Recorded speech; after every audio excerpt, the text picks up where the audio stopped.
Kasus pemagaran laut di Teluk Jakarta, Kabupaten Tangerang, Banten terus jadi sorotan. Teranyar, TNI Angkatan Laut bersama Kementerian Kelautan dan Perikanan hingga nelayan kembali membongkar pagar laut di Kabupaten Tangerang pada Rabu 22 Januari.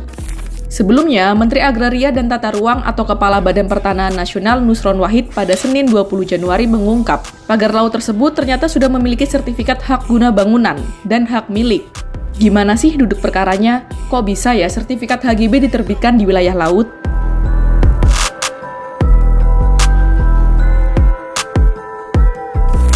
Pagar laut sepanjang 30,16 km ini mulai mencuri perhatian sejak awal Januari 2025. Mulanya nggak jelas siapa pihak yang bertanggung jawab atas pembangunannya. 9 Januari 2025, KKP akhirnya turun tangan dan menyegel pagar laut itu, lantaran diduga belum memiliki izin dasar kesesuaian kegiatan pemanfaatan ruang laut atau KKP RL. Mereka memberi waktu 20 hari kepada pihak yang membangun untuk membongkar pagar tersebut. Di waktu yang sama, KKP juga berusaha mengidentifikasi pelaku di balik proyek ini. Di tengah pengusutan oleh KKP, TNI Angkatan Laut atas perintah Presiden Prabowo mulai mencabut pagar laut pada Sabtu 18 Januari. Tapi, Menteri Kelautan dan Perikanan Sakti Wahyu Trenggono menyayangkan aksi pembongkaran pagar laut itu. Begini nih katanya. Tadi Kasal sudah nelfon lagi pasti rapat. Habis ini saya akan berkoordinasi ke beliau. Menurut kami ini sebaiknya barang bukti yang sedang dalam penyelidikan ya jangan dibongkar.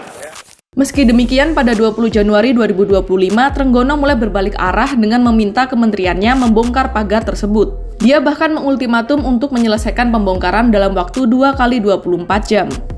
Di hari yang sama, Nusron Wahid, Menteri Agraria dan Tata Ruang atau Kepala Badan Pertanahan Nasional membuat pengakuan mengejutkan.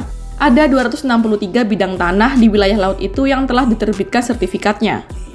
Dari jumlah tersebut, 234 bidang tercatat atas nama PT Intan Agung Makmur, 20 bidang atas nama PT Cahaya Inti Sentosa, 9 bidang atas nama perseorangan, dan 17 bidang lainnya berupa sertifikat hak milik. Nah, kalau ditanya apakah boleh ada HGB di atas laut? Tentu tidak boleh. Jadi, itu saja sudah bentuk pelanggaran hukum agraria yang sudah diatur sedemikian rupa di dalam peraturan perundang-undangan agraria. Hak guna bangunan atau HGB itu kan hak untuk membangun bangunan di atas tanah yang bukan miliknya. Jadi apakah mungkin ada di atas laut tiba-tiba ditimbulkan sertifikat HGB? Ini yang menjadi pertanyaan besar.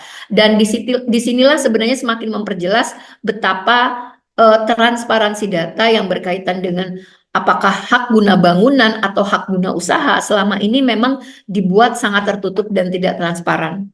Sampai dengan sekarang kita tidak tahu misalnya persis kapan itu diterbitkan, kemudian berapa luas, dan kenapa misalnya ada ratusan. Menurut kabar itu ada 263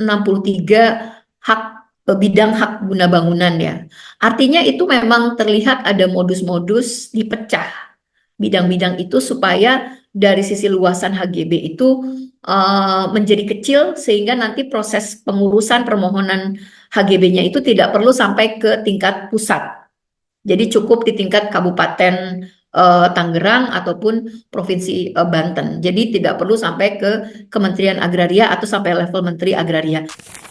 Sementara itu, Menteri Koordinator Bidang Infrastruktur dan Pembangunan Kewilayahan Agus Harimurti Yudhoyono menjelaskan kalau sertifikat tersebut terbit pada 2023. AHY mengaku nggak mengetahui proses penerbitannya lantaran ia baru menjabat sebagai Menteri ATR pada 2024, setahun setelah sertifikat itu diterbitkan. Di sisi lain, mantan Menteri ATR BPN Hadi Cahyanto yang menjabat pada 2022 hingga 2024 juga mengaku tak tahu soal sertifikat di area pagar laut terbit di eranya pada 2023. Ia bilang baru mengetahui hal tersebut setelah kasusnya ramai dibicarakan di media.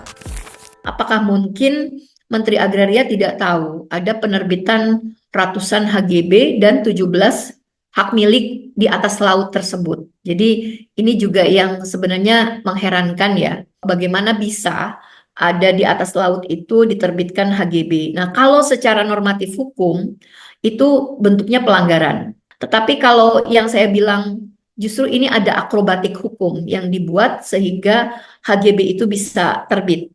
Misalnya kalau pakai akrobatik hukum, perusahaan dan Pemda itu ada upaya-upaya untuk merubah tata ruang darat maupun tata ruang laut.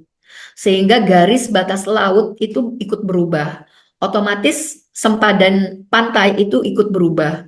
Nah, kemudian BPN dalam hal ini kantor pertanahan, Kanwil BPN di tingkat provinsi ataupun Kementerian Pusat itu memberikan izin perubahan tata ruang berdasarkan perubahan dari pihak Pemda tadi. Nah, kemudian terbitnya HGB di atas laut itu tidak mungkin kalau tidak terbit dengan tata cara pembelokan data dalam memberikan risalah panitia A.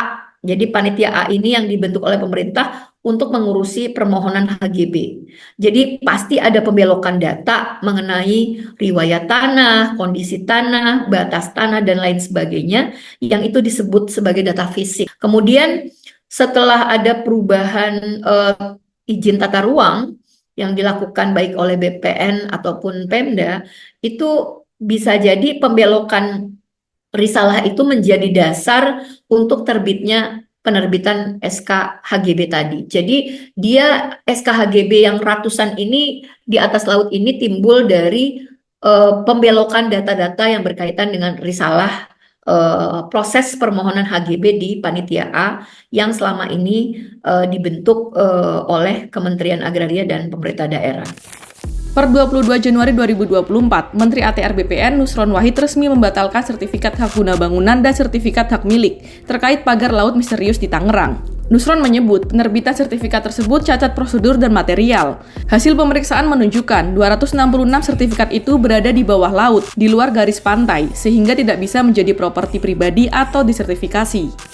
Karena ini dilahirkan dari kecacatan proses, dari maladministrasi, dari ketiadaan kematangan kajian, rencana pembangunan, sosialisasi, tidak ada konsen masyarakat yang bersepakat dan bersetuju, maka pencabutan pagar di laut itu sudah pada tempatnya. Tetapi jangan sampai ini hanya lip service sampai di pembongkaran pagar saja, tapi harus berani Presiden dan menteri-menteri terkait, apalagi yang berkontribusi pada konflik agraria Epik 2 ini, harus bisa membongkar siapa kelompok-kelompok atau pihak-pihak yang bekerja sama berjamaah telah menyebabkan konflik agraria, menjadikan PSN, kepentingan swasta ini menjadi PSN, kemudian juga menerbitkan SK-SK HGB yang sebenarnya tidak pada tempatnya.